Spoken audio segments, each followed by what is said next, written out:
जी दोस्तों अलहमदुलिल्लाह ਅਸੀਂ ਜਿਹੜਾ ਵੰਡਾ ਤਿਆਰ ਕਰ ਰਹੇ ਹਾਂ ਉਹਨਾਂ ਦੇ ਜਿਹੜੇ ਇਨਗਰੀਡੀਐਂਟਸ ਅਸੀਂ ਯੂਜ਼ ਕਰਦੇ ਹਾਂ ਅਸੀਂ ਲੋਕਾਂ ਨੂੰ ਦਿਖਾਉਣ ਵਾਸਤੇ अलहमदुलिल्लाह ਵੀਡੀਓ ਬਣਾ ਰਹੇ ਹਾਂ ਕਿ ਅਸੀਂ अलहमदुलिल्लाह एक नंबर काम करीदा है, 2 नंबर काम नहीं करीदा या कोई नाकस मटीरियल अस इस्तेमाल नहीं करते। असं जो मटीरियल इस्तेमाल करते हैं अपने सारे दोस्तों नाल शेयर करते हैं।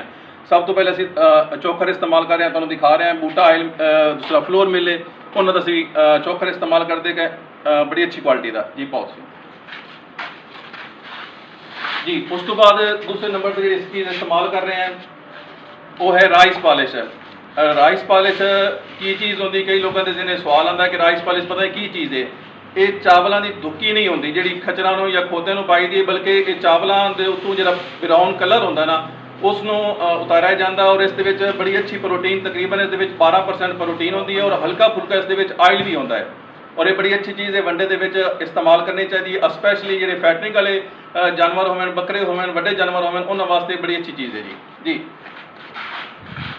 उस तो बाद असी अलहमदुलिल्लाह गंदम यूज़ कर रहे हैं क्योंकि गंदम का इस टाइम मार्केट के जो रेट है वो बड़ा रीजनेबल है और वंडे के असी मक्की के नाल जी गंदम है 50% असी ये भी यूज़ कर रहे हैं, 50% मक्की यूज़ कर रहे हैं जी।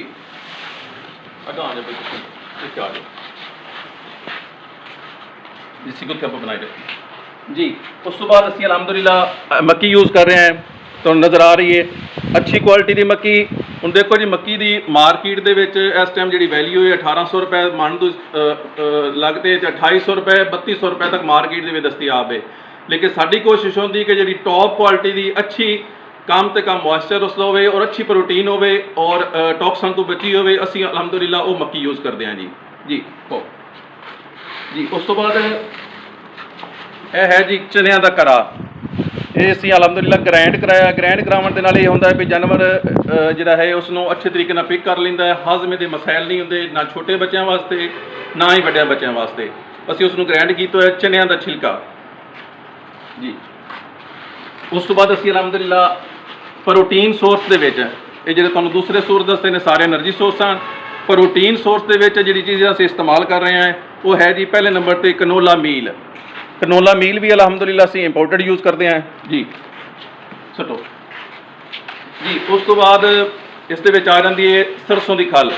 सरसों की खल भी अलहमदुलिल्लाह एक हाई प्रोटीन सोर्स है वंडा जात के उस असी सरसों की खल इस्तेमाल करते हैं। सरसों की खल भी जी है वो ग्राइंड की हुई है जी। और सब तो लास्ट जी चीज़ अस इस्तेमाल कर रहे हैं वो है सोयाबीन मील। वंडा जात के जितनी भी चीज़ें इस्तेमाल की जाती सब तो महंगी आइटम और सब तो अच्छी आइटम जी है वो है सोयाबीन मील। लेकिन इसकी मिकदार जी है वो महदूद मिकदार इस्तेमाल की जाती है क्योंकि इसका रेट जो है मार्केट बहुत ज़्यादा होंदा है। लेकिन अलहमदुलिल्लाह असी सोयाबीन मील भी यूज़ कर रहे हैं ताकि जो साढ़े कस्टमर हैं उन्होंने सहूलत भी रहे और असी कोशिश करते हैं कि उन्होंने अच्छे तो अच्छा वंडा दस्तियाब हो। उस मुख्तलिफ असी मिनरल वगैरह यूज़ करते हैं, नमकियात यूज़ करते हैं, वो तो नाल चीज़ा दिखा देने एक चीज़ का तारुफ हो जाती भी चीज़ असी किहड़ी चीज़ इस्तेमाल करते पे हैं। अलहमदुलिल्लाह असी जो वंडा तैयार करते पे टॉप क्वालिटी का, क्वालिटी का असी कोई कंप्रोमाइज़ नहीं करते। 4 पैसे वध गाहक तो लै लईदे ना, नहीं कि इस पैसे मंगते लै लेना वो शर्म वाली गल कोई नहीं। लेकिन चीज़ एक नंबर देनी क्योंकि जानवर जोड़े हैं ये अल्लाह ताला की मखलूक हैं तो असी अल्लाह ताला की मखलूक के नाल धोखा नहीं कर सकते, असी माड़ियां चीज़ां नहीं रला सकते हैं। यह हुण तुहानूं नाल चीज़ां असी चैक करवा रहे हैं कि जिहड़ियां असी वंडे के इस्तेमाल करी दियां। सब तो पहले तुहानूं दिखा रहे हैं कि असी इस्तेमाल करते हैं बाईपास फैट। लोग जोड़े हैं वो 85 या 80 इस्तेमाल करते हैं, असी अलहमदुलिल्लाह इंपोर्टेड 99% वाली फैट इस्तेमाल करते पे। तुसीं देख रहे हो जी पाओ फैट तुसीं यूज़ करनी है जी 200 ग्राम जी। फैट तो बाद तुसीं देख रहे हो असी यीस्ट इस्तेमाल कर रहे हैं जी। यीस्ट असी अलहमदुलिल्लाह इंपोर्टेड और लाइव यीस्ट इस्तेमाल करते हैं, डेड यीस्ट असी इस्तेमाल नहीं करते।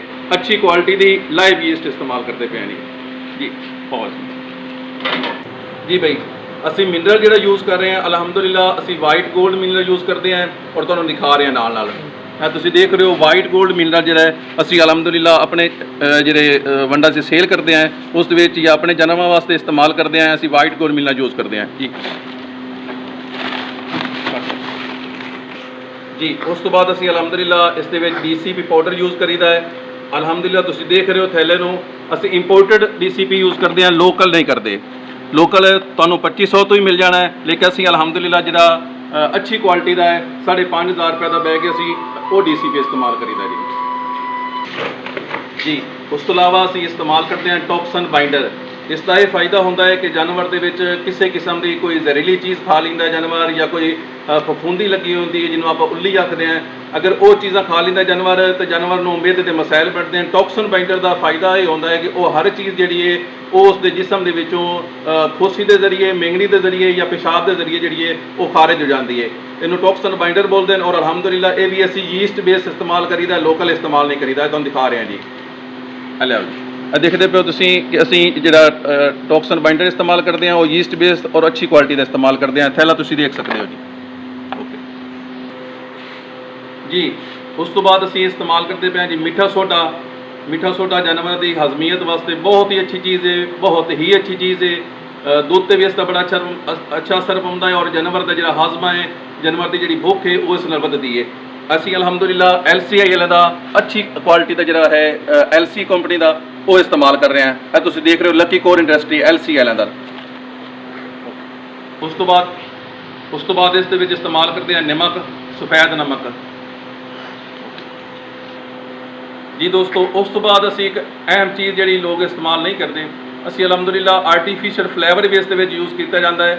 ਉਸ ਦਾ ਫਾਇਦਾ ਇਹ ਹੁੰਦਾ ਹੈ ਕਿ ਜਾਨਵਰ ਜਿਹੜੀ ਖੁਰਾਕ ਖਾ ਰਿਹਾ ਹੁੰਦਾ ਨਾ ਉਸ ਨੂੰ ਜ਼ਿਆਦਾ ਸ਼ੌਕ ਨਾਲ ਪਿਕ ਕਰਦਾ ਹੈ, ਯਾਨੀ ਕਿ ਉਸ ਦਾ ਜਿਹੜਾ ਮੈਂਟਲੀ ਤੌਰ ਤੇ ਜਾਨਵਰ ਜਿਹੜਾ ਇੱਕ ਚੀਜ਼ ਨੂੰ ਨਹੀਂ ਪਸੰਦ ਕਰਦਾ, ਲੇਕਿਨ ਅਗਰ ਤੁਸੀਂ ਫਲੇਵਰ ਯੂਜ਼ ਕਰ ਲੈਂਦੇ ਹੋ ਤਾਂ ਫਲੇਵਰ ਦੇ ਨਾਲ ਜਾਨਵਰ ਤੁਹਾਡੀ ਜਿਹੜੀ ਖੁਰਾਕ ਹੈ ਉਸ ਨੂੰ ਅੱਛੇ ਤਰੀਕੇ ਨਾਲ ਔਰ ਮੁਕੰਮਲ ਤੁਹਾਡੀ ਖੁਰਾਕ ਜ਼ਾਇਆ ਨਹੀਂ ਹੁੰਦੀ, ਸਾਰੀ ਦੀ ਸਾਰੀ ਖੁਰਾਕ ਜਾਨਵਰ ਖਾਂਦਾ ਹੈ। ਅਲਹਮਦੁਲਿਲਾ ਅਸੀਂ ਜਿਹੜਾ ਫਲੇਵਰ ਯੂਜ਼ ਕਰ ਰਹੇ ਹਾਂ, ਗਾਜ਼ੀ ਬਰਾਦਰ ਦਾ ਇੱਕ ਨਾਮ ਹੈ ਪਾਕਿਸਤਾਨ ਦੇ ਵਿੱਚ, ਅਸੀਂ ਫਲੇਵਰ ਉਹਨਾਂ ਦਾ ਯੂਜ਼ ਕਰ ਰਹੇ ਹਾਂ। ਇਹ ਤੁਹਾਨੂੰ ਦਿਖਾ ਵੀ ਰਿਹਾ ਜੀ, ਇਹ ਫਲੇਵਰ ਹੈ ਔਰ ਅਲਹਮਦੁਲਿਲਾ ਇਸ ਦਾ ਬਹੁਤ ਅੱਛਾ ਟੇਸਟ ਹੈ ਤੇ ਜਾਨਵਰ ਇਸ ਨੂੰ ਜਿਹੜਾ ਤੁਸੀਂ ਵੰਡਾ ਖਿਲਾਓਗੇ ਜਾਨਵਰ ਉਸ ਨੂੰ ਬੜੇ ਹੀ ਸ਼ੌਕ ਨਾਲ ਖਾਂਦਾ ਜੀ ਦੋਸਤੋ। ਉਸ ਤੋਂ ਇਲਾਵਾ ਅਸੀਂ ਇਸ ਦੇ ਵਿੱਚ ਇਸਤੇਮਾਲ ਕਰ ਰਹੇ ਹਾਂ ਸ਼ੀਰਾ ਰਾਬ। ਕਈ ਦੋਸਤ ਮਸ਼ਵਰਾ ਕਰਦੇ ਨੇ ਕਿ ਯਾਰ ਅਸੀਂ ਘਰ ਦੇ ਵਿੱਚ ਵੰਡਾ ਬਣਾਉਣਾ ਚਾਹੁੰਦੇ ਹਾਂ, ਸਾਨੂੰ ਫਾਰਮੂਲੇਸ਼ਨ ਸੈਂਡ ਕਰ ਦੇਵੋ। ਫਾਰਮੂਲੇਸ਼ਨ ਅਲਹਮਦੁਲਿਲਾ ਅਸੀਂ ਦੇ ਦੇਣਾ, ਸ਼ੇਅਰ ਕਰ ਦੇਣਾ। ਇਸ ਦੇ ਵਿੱਚ ਅਸੀਂ ਅਲਹਮਦੁਲਿਲਾ ਕੰਜੂਸੀ ਨਹੀਂ ਕਰਦੇ, ਲੇਕਿਨ ਪ੍ਰੋਬਲਮ ਇਹ ਹੁੰਦਾ ਹੈ ਕਿ ਜਿਹੜਾ ਵੰਡਾ ਜਾਤ ਦੇ ਵਿੱਚ ਸਾਰੀਆਂ ਚੀਜ਼ਾਂ ਇਸਤੇਮਾਲ ਕਰਦੇ ਹਾਂ, ਉਸ ਨੂੰ ਅਗਰ ਅੱਛੇ ਤਰੀਕੇ ਨਾਲ ਮਿਕਸਿੰਗ ਕਰਨਾ ਹੋਵੇ ਤਾਂ ਉਸ ਵਾਸਤੇ ਮਿਕਸਰ ਦੀ ਜ਼ਰੂਰਤ ਲਾਜ਼ਮੀ ਹੈ। ਮਿਕਸਰ ਮਸ਼ੀਨ ਤੋਂ ਬਗੈਰ ਤੁਸੀਂ ਉਸ ਚੀਜ਼ ਨੂੰ ਅੱਛੇ ਤਰੀਕੇ ਨਾਲ ਮਿਕਸ ਨਹੀਂ ਕਰ ਸਕਦੇ ਨੇ। ਅਗਰ ਅਸੀਂ ਘਰ ਦੇ ਵਿੱਚ ਵੰਡਾ ਬਣਾਉਂਦੇ ਹਾਂ, ਅਸੀਂ ਸ਼ੀਰਾ ਰਾਬ ਇਸਤੇਮਾਲ ਕਰਦੇ ਹਾਂ, ਉਸ ਦੇ ਵਿੱਚ ਸ਼ੀਰਾ ਪਾਉਣ ਦੇ ਨਾਲ ਰੋੜੇ ਬਣ ਜਾਂਦੇ ਹਨ। ਰੋੜੇ ਬਣਨ ਦੀ ਵਜ੍ਹਾ ਤੋਂ ਫੰਗਸ ਲੱਗ ਜਾਂਦੀ ਹੈ ਔਰ ਕਈ ਦੋਸਤਾਂ ਦੀ ਫਿਰ ਸ਼ਿਕਾਇਤ ਹੁੰਦੀ ਕਿ ਸਾਡੇ ਜਾਨਵਰ ਉਸ ਨੂੰ ਖਾ ਨਹੀਂ ਰਹੇ ਜਾਂ ਉਸ ਨੂੰ ਉੱਲੀ ਲੱਗ ਜਾਂਦੀ, ਤਾਂ ਉਲਟਾ ਫਾਇਦੇ ਦੇ ਬਜਾਏ ਨੁਕਸਾਨ ਹੁੰਦਾ ਹੈ। ਇਸ ਵਾਸਤੇ ਹਲਕੇ ਦੇ ਚਾਰजेस ਭਰਦੇ ਕੋਸ਼ਿਸ਼ ਕਰੋ ਕਿ ਜਿਹੜਾ ਗ੍ਰਾਈਂਡ ਕੀਤਾ ਵੰਡਾ ਹੋਵੇ ਉਸ ਨੂੰ ਤੁਸੀਂ ਇਸਤੇਮਾਲ ਕਰੋ। ਇਸ ਤੋਂ ਇਲਾਵਾ ਅਸੀਂ ਸਾਰੇ ਦੋਸਤਾਂ ਨੂੰ ਇਹ ਦਾਅਵਾ ਦੇ ਰਹੇ ਹਾਂ ਕਿ ਅਲਹਮਦੁਲਿਲਾ ਪੰਜਾਬ ਲੈਂਡ ਫਾਰਮਸ ਤੋਂ ਤੁਹਾਨੂੰ ਅੱਛੀ ਤੋਂ ਅੱਛੀ ਕੁਆਲਿਟੀ ਦਾ ਵੰਡਾ ਮਿਲ ਸਕਦਾ ਹੈ। ਬੱਚਿਆਂ ਵਾਸਤੇ ਅਸੀਂ ਵੰਡਾ ਅਲੱਗ ਤਿਆਰ ਕਰੀਦਾ ਹੈ, ਜਿਹੜੀ ਗੱਭਣਾ ਬੱਕਰੀਆਂ ਹੋਣ ਉਹਨਾਂ ਵਾਸਤੇ ਅਸੀਂ ਅਲੱਗ ਤਿਆਰ ਕਰੀਦਾ ਹੈ, ਔਰ ਜਿਹੜੇ ਆਪਣੀ ਫੈਟਰਿੰਗ ਵਾਲੇ ਬੱਕਰੇ ਹੋਣ ਕੁਰਬਾਨੀ ਵਾਲੇ ਉਹਨਾਂ ਵਾਸਤੇ ਅਸੀਂ ਅਲੱਗ ਵੰਡਾ ਤਿਆਰ ਕਰਦੇ ਹਾਂ। ਇਸ ਤੋਂ ਇਲਾਵਾ ਜਿਹੜੇ ਦੋਸਤਾਂ ਨੂੰ ਗਾਵਾਂ ਵਾਸਤੇ ਜਾਂ ਬੱਚਿਆਂ ਵਾਸਤੇ ਵੰਡਾ ਚਾਹੀਦਾ ਹੋਵੇ ਅਲਹਮਦੁਲਿਲਾ ਅਸੀਂ ਉਹ ਵੀ ਤਿਆਰ ਕਰਦੇ ਹਾਂ। ਜਿਹੜੀ ਡਿਲੀਵਰੀ ਹੈ ਅਸੀਂ ਅਲਹਮਦੁਲਿਲਾ ਪੂਰੇ ਆਲ ਪਾਕਿਸਤਾਨ ਅਸੀਂ ਡਿਲੀਵਰੀ ਵੀ ਦਿੰਦੇ ਹਾਂ, ਕਾਰਗੋ ਅਸੀਂ ਕਰਵਾ ਸਕਦੇ ਹਾਂ, ਲੇਕਿਨ ਪੇਮੈਂਟ ਜਿਹੜੀ ਹੈ ਅਸੀਂ ਅਲਹਮਦੁਲਿਲਾ ਇਹ ਤੁਹਾਨੂੰ ਗੱਲ ਖੋਲ੍ਹ ਕੇ ਦੱਸ ਛੱਡਣੀ ਚਾਹੀਦੀ। ਕਈ ਦੋਸਤ ਹੁੰਦੇ ਨੇ ਕਿ ਕੈਸ਼ ਔਨ ਡਿਲੀਵਰੀ ਦੀ ਸਹੂਲਤ, ਕੈਸ਼ ਔਨ ਡਿਲੀਵਰੀ ਦੀ ਸਹੂਲਤ ਸਾਡੇ ਕੋਲ ਨਹੀਂ ਦਸਤਿਆਬ। ਅਸੀਂ ਪੇਮੈਂਟ ਪਹਿਲਾਂ ਲਵਾਂਗੇ, ਕਾਰਗੋ ਅੱਡੇ ਤੋਂ ਕਰਵਾ ਕੇ ਤੁਹਾਨੂੰ ਰਸੀਦ ਸੈਂਡ ਕਰਾਂਗੇ, ਕਿਉਂਕਿ ਸਾਰਾ ਕੰਮ ਜਿਹੜਾ ਹੈ ਉਹ ਇਤਬਾਰ ਦੇ ਸਿਰ ਤੇ ਚੱਲਦਾ ਹੈ। ਅਗਰ ਤੁਸੀਂ ਸਾਡੇ ਵੰਡੇ ਤੇ ਇਤਬਾਰ ਕਰ ਸਕਦੇ ਹੋ ਤਾਂ ਫਿਰ ਪੇਮੈਂਟ ਤੇ ਵੀ ਇਤਬਾਰ ਕਰਨਾ ਚਾਹੀਦਾ ਹੈ। ਓਕੇ, ਅੱਲਾ ਹਾਫਿਜ਼।